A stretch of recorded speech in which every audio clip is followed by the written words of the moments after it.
उत्तराखंड को देवभूमि क्यों कहा जाता है? क्या सिर्फ इसलिए कि यहाँ हजारों मंदिर हैं? अगर ऐसा होता तो भारत के कई दूसरे राज्यों को भी देवभूमि कहा जाता, है ना?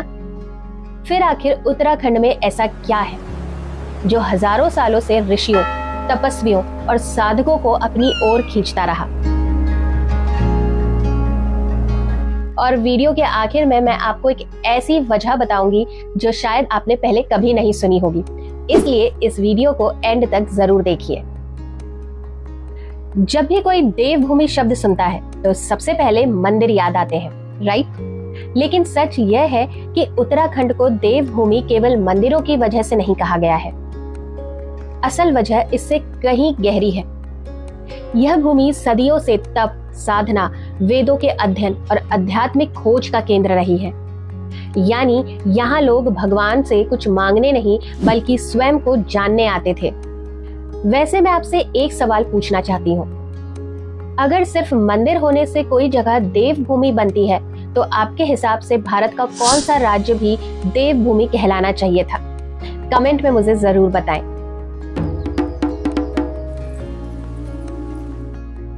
स्कंद पुराण में इस पूरे हिमालय क्षेत्र के लिए 2 अलग खंड समर्पित किए गए हैं, केदार खंड और मानस खंड। अब सोचिए, किसी एक मंदिर के लिए नहीं, किसी एक मूर्ति के लिए नहीं, पूरी की पूरी भूमि को देवताओं का निवास स्थान कहा गया है। यानी देवत्व यहाँ किसी दीवार के अंदर बंद नहीं बल्कि पूरी धरती में रचा बसा माना गया है। क्या आपने आज से पहले केदार खंड या मानस खंड का नाम सुना था? अगर हाँ तो कमेंट में हाँ लिखिए, और अगर पहली बार सुन रहे हैं तो नई जानकारी लिखिए। अब बात करते हैं हिमालय के महत्व की।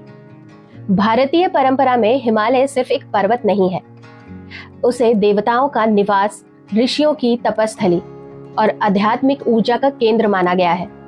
यही कारण है कि उत्तराखंड का अधिकांश भाग हिमालय की गोद में स्थित है और यहीं से निकलती हैं गंगा, यमुना, अलकनंदा, मंदाकिनी, भगीरथी जैसी नदियां। इन नदियों ने केवल खेत नहीं सींचे, इन्होंने भारत की सभ्यता को भी आकार दिया। अगर सोचिए, ये नदियां ही ना होती तो शायद भारत का इतिहास भी आज जैसा ना होता। ऋषियों की भूमि। पुराने ग्रंथों में बार बार मिलता है कि कई महान ऋषियों ने हिमालय में तपस्या की। इसी क्षेत्र से जुड़ी परंपराओं में वेद व्यास, नारद, पराशर, अगस्त्य और अनेक ऋषियों का उल्लेख मिलता है। सदियों पुरानी धार्मिक परंपराएं इन स्थानों को उनकी तपस्थली मानती है। वैसे अगर आपको कभी उत्तराखंड जाने का मौका मिले तो आप सबसे पहले कहाँ जाना चाहेंगे? केदारनाथ, बद्रीनाथ, माणा गांव या कोई और जगह?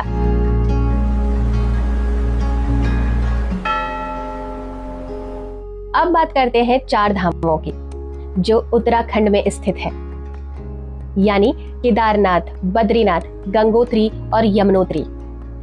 हर साल लाखों श्रद्धालु कठिन पहाड़ी रास्तों से होकर यहाँ पहुँचते हैं, सिर्फ दर्शन करने के लिए नहीं बल्कि एक ऐसी यात्रा के लिए जो शरीर से ज्यादा मन की परीक्षा मानी जाती है।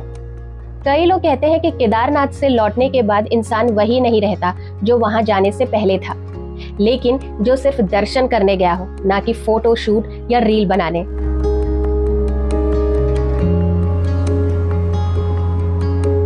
अब बात करते हैं प्रकृति और अध्यात्म की। उत्तराखंड की एक और खास बात है, यहाँ अध्यात्म और प्रकृति अलग अलग नहीं है। पहाड़, नदियां, जंगल, बुग्याल, झरने, सबको एक जीवंत अस्तित्व माना गया है। आज विज्ञान भी मानता है कि प्रकृति के बीच समय बिताना तनाव कम करने और मानसिक शांति पाने में मदद करता है, और शायद यही वजह है कि सदियों पहले भी साधकों ने हिमालय को चुना। अब बात करते हैं सबसे बड़े रहस्य और सबसे दिलचस्प बात की। क्या सचमुच देवता उत्तराखंड में रहते हैं? तो इसका जवाब विज्ञान शायद कभी ना दे पाए और इतिहास भी इसे पूरी तरह सिद्ध नहीं कर सकता। लेकिन आस्था क्या कहती है? आस्था कहती है कि देवत्व किसी एक मूर्ति में नहीं बल्कि उस अनुभव में है जो इस भूमि पर पहुंचकर महसूस होता है। और शायद यही अनुभव हजारों सालों से लोगों को बार बार हिमालय की ओर खींचता रहा है। तो अगली बार जब कोई पूछे कि उत्तराखंड को देवभूमि क्यों कहते हैं, तो सिर्फ इतना मत कहना कि यहाँ बहुत सारे मंदिर हैं, बल्कि ये बताना कि यह भूमि पवित्र नदियों की जन्म स्थली है, ऋषियों की तपस्थली है, 4 धाम की भूमि है और सदियों पुरानी आध्यात्मिक परंपराओं का केंद्र है। अब मेरी बारी खत्म, आपकी शुरू। आपके हिसाब से उत्तराखंड को देवभूमि कहने की सबसे बड़ी वजह क्या है? मंदिर, हिमालय, नदियां या ऋषियों की तपस्या? कमेंट में अपना जवाब जरूर लिखिए। और एक बात, क्या आपने कभी जागर अपनी आंखों से देखी है? अगर हाँ, तो अपना अनुभव जरूर लिखिए। मैं आपके अनुभव अगले वीडियो में भी शामिल कर सकती हूँ। अब मैं आपसे एक सवाल छोड़कर जा रही हूँ। क्या किसी जगह को देवभूमि उसके मंदिर बनाते हैं या वहां की सदियों पुरानी परंपराएं, या मंदिर, हिमालय, नदियां या ऋषियों की तपस्या? अपना जवाब कमेंट में लिखिए और वीडियो को लाइक कीजिए, चैनल को सब्सक्राइब करना मत भूलिए। जय देवभूमि, जय उत्तराखंड।